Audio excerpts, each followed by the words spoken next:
coming soon with the recording option, we'll be doing like a reusable recording studio, so you can support multiple recordings taken with one invite link.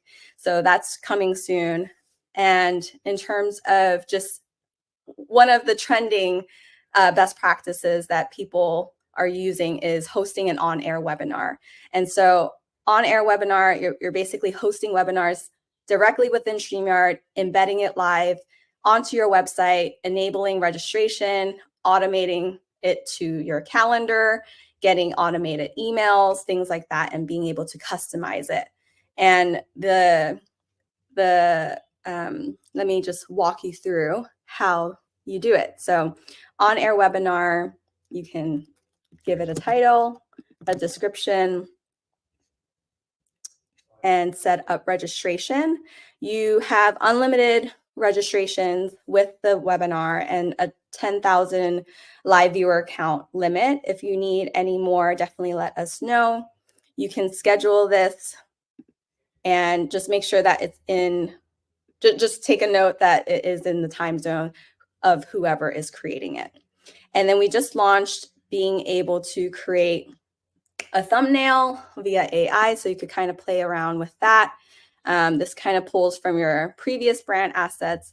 And so this is, if you don't see it in your account, let us know, but it is coming soon. And then you hit create. And then this is where you can literally do all of the customization under the settings.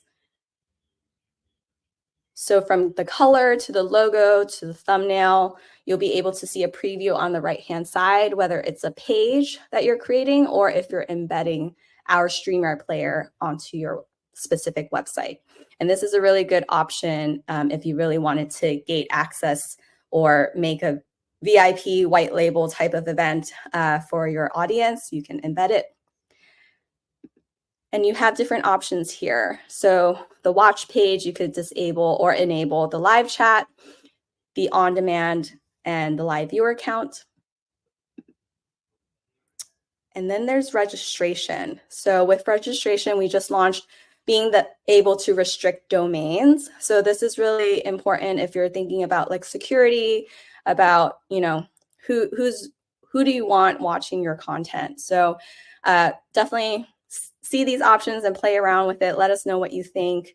By default, the registration fields that are required is your email, your first name and last name, and then you do have the option to do custom registration fields. So whatever you want to learn about your audience, definitely leverage that.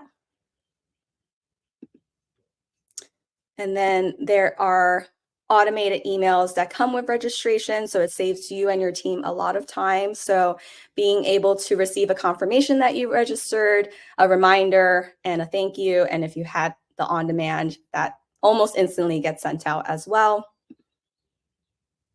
And we just launched an integration with Zapier, and this is where you can connect to that tool and simply by configuring and then following the steps from there.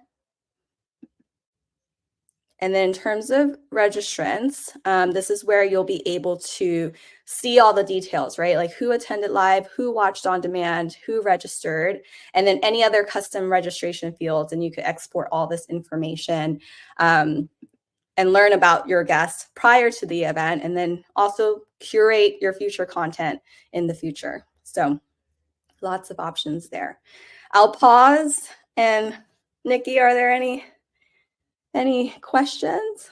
I'm not seeing any questions yet, but oh, actually, we just